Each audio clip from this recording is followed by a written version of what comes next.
Hello viewers, today I will show you how to copy text from any images or screenshot. Here I have downloaded the app already. Just go to the app. You can find the link in description. Click on the plus button. This time I select from my gallery. Here is the image of text. The picture is from a book page. Here you can use any range, whatever you want to text. If you see the ad, you can close the ad here.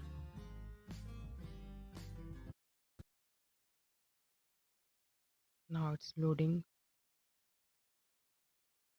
Here you can see the all text from the image. Here you will get three options: directly copy, all text will be copied, or share option button.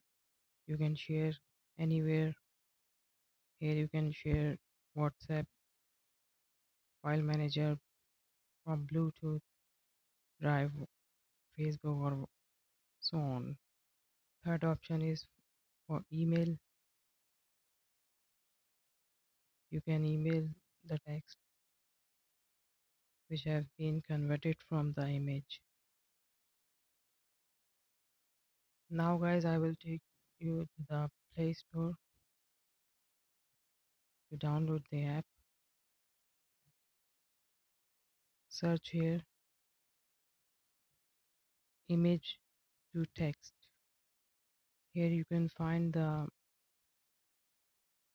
this one, image to text. If you like my video, please share and subscribe. Thanks for watching.